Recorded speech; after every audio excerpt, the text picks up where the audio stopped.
Hey there, YouTube. I'm Jack, and this is Raw Tropical Living. Thanks for joining me today. Hope y'all had a good weekend out there. Good one here. The weather, so good. We've been in the upper 40s, low 50s the last few nights. I've been buried under the covers because I've opened my window, get some fresh air, and yeah, life is good. Anyhow, today I want to talk about healing, reversing, and managing disease on a raw vegan diet. Guys, if you're not already subscribed to my channel, I'd appreciate if you go down and hit that subscribe button, then click on the little bell and check send notifications so you will stay subscribed to the channel. I am not that vegan. I recently had a friend I was catching up with, and he has a health issue, and he's not he's not even anywhere close to being vegan, not anywhere close even to eating a form of much less a form of the vegan lifestyle that would help him. But yeah, he's got a health issue. It's either, I forget if it's Crohn's or ulcerative colitis. And I got talking to him, and I'm not that guy. Whenever I have a friend that's sick, and I've had a few friends, unfortunately, that have had cancer. I've had friends, one or two friends that have had heart attacks along the way. But I'm not that vegan. I don't go stepping in giving unsolicited advice. People know, kind of how I eat, what I do. If they want to ask, they'll ask. And the way I look at it is you're just annoying people. There's so many people out there telling people what they need to do. Unsolicited advice is just it bugs me. But I have people from time to time write to me,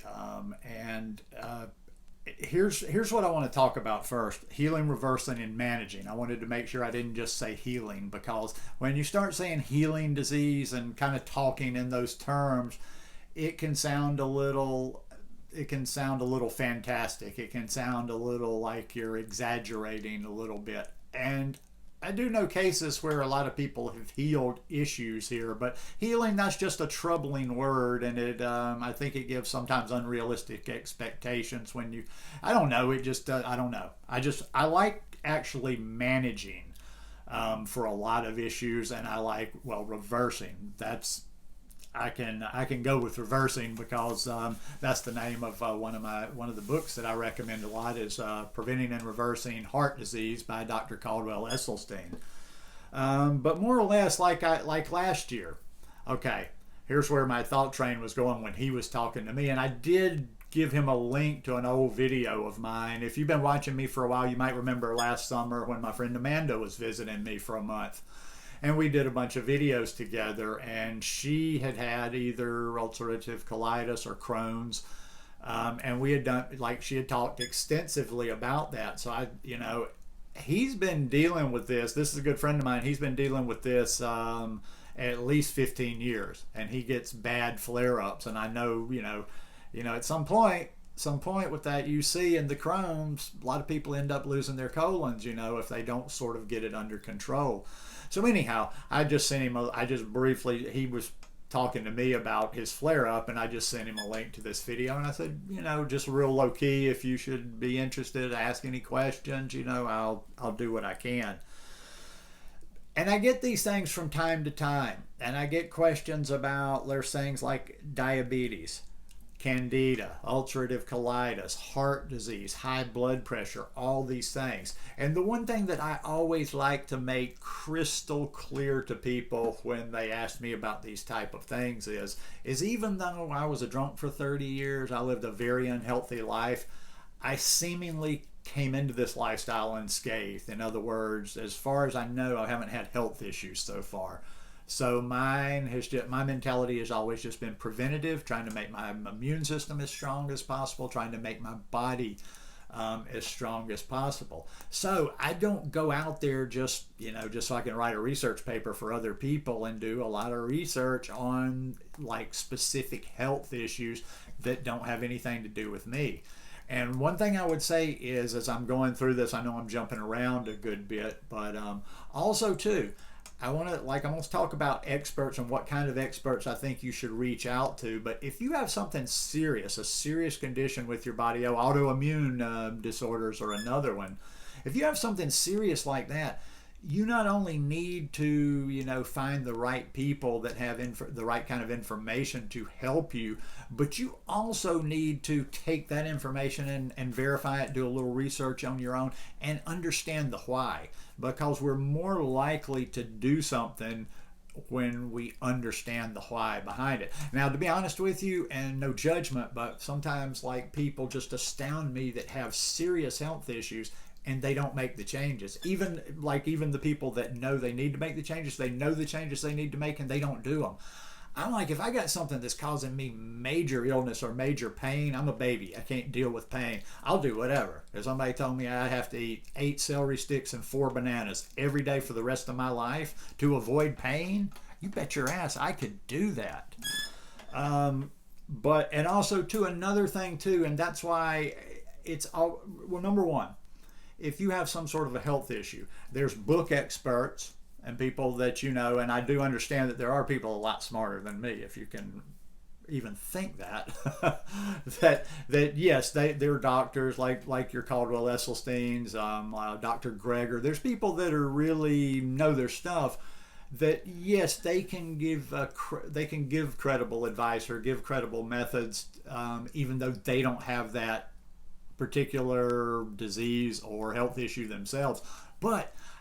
And I would always encourage you to get like those resources, but I would also say find somebody out there that has had the particular issue you've had, that follows this lifestyle and has gotten results, because that's as direct as it gets right there. And a lot of times people that haven't actually healed themselves or gotten a certain health issue under control just tend to go to default advice, like Candida. I know it's like I've heard Candida talked about for 9 years. Don't really understand the issue, Candida overgrowth. Don't understand a lot of the healing protocols for a lot of these different issues. But one thing that I have learned, it's not as simple as some of your just basic fruitarians want to say. Just eat fruit, man. Drop everything else. Just get healed by the fruit. It's a little bit more specific than that. I don't want to try to go into any details because I don't know anything about the UC and the Crohn's but I want to say even like Amanda, when she was really in a critical place with it where it was really bothering her, I think she ate I think she had to eat her fruit and juice and drink green juice because she wasn't absorbing. And she did certain things until she kind of got some healing going, and then she was able to absorb again. But there's very specific things. It's the same for Candida. It's not enough just to eat a bunch of fruit, not eat fat. I've had friends that have dealt with this. I've had friends that have gotten rid of this. They know what to do. I don't. Heart disease, there's a lot of good standard advice out there. That's a lot of the things that they advise, if you have heart disease, if you've had a heart attack, if you've got blockages, whatever. That's not earth-shattering stuff. A lot of that is practical stuff. And for the heart disease, like I say, there's not a better book out there than Dr. Caldwell Esselstyn's how to reverse and prevent heart disease. I always forget if it's reverse first or prevent first, but reverse and prevent heart disease. That's he's one of the first resources that I got turned on to, and I haven't read that book like from cover to cover, but I watched enough talks by him to kind of know, his whole protocol. Same thing with diabetes. Now, I know, diabetes, from what I understand, once again, we're talking about type 2, not type 1 diabetes. I've met personally, when I went to Woodstock and just different places I've run into vegans along the way, I've met people that have that have lowered their numbers, have gotten off of insulin, have gotten off of medication, have basically gotten rid of their diabetes, type 2 diabetes. So I don't even think that's a tough one, type 2, like I say, but I think it's more, I don't know that I'm not comfortable, maybe it would work, but I'm not comfortable telling somebody to eat like I eat. I don't know if there has to be a little bit different, combinations you eat with fruit, how much fruit you can eat, all that kind of stuff. But I do know that you can follow a raw food diet and reverse those numbers. You can follow a whole food plant-based diet. A lot of this stuff, look, I'm just going to be real with you. Most people most people, they want to go raw. They talk about raw. There's this whole thing about everybody's like raw, raw, raw. I'm going to be fully raw. Most people are not fully raw. Know this. Don't cut off your nose to spite your face, because there's a lot of healing just with the whole food plant-based diet, a clean version, eating real foods, not eating the processed stuff, salt, oil, and sugar free. Sugar meaning processed sugar.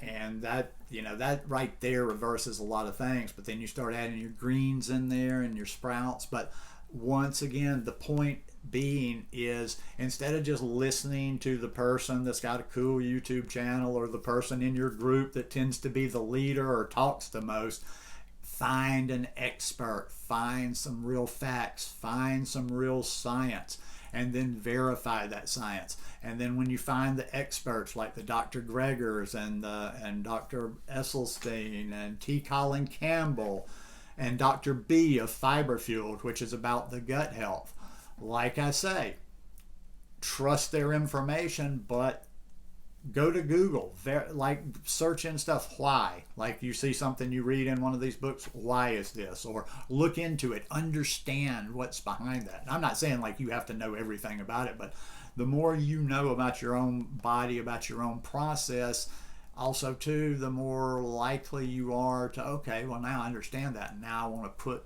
the right things in my body and I want to leave the things out. But I'll finish with this. Most of these things out there, like I say, even cancers, I like to stay away from that because I'm not a doctor and I don't like to get into woo-woo stuff like you're going to heal. Like, I don't know. You got stage 4 cancer. There's probably stuff you can do food-wise and health-wise that's going to help you. Who knows? You might even be somebody that is able to heal yourself by, a healthier outlook, how you're eating, getting outside, getting vitamin D, all those kind of things. But like I say, I like to try to stick with kind of the more practical stuff and not the more, outstanding, like wow. But there's a lot of healing power to this whole food plant-based diet. So just like I say, just want to kind of spark your interest. If you have some major health issues, or if you know somebody that has some major health issues, just know there is something out there you can do. You can get relief, but you have to be willing to open your mind. It's kind of like I was kind of trying to lead my friend in this direction. I'm like, dude, you've been hurting off and on for 15 years. What do you have to lose? What if I had magic beans in my hand and said, here, eat these magic beans?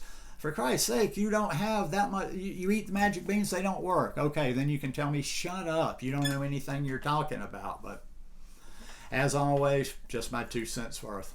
Hope you guys enjoyed this video today. If you like it, please give me a thumbs up, and I'll see you here again midweek. Peace.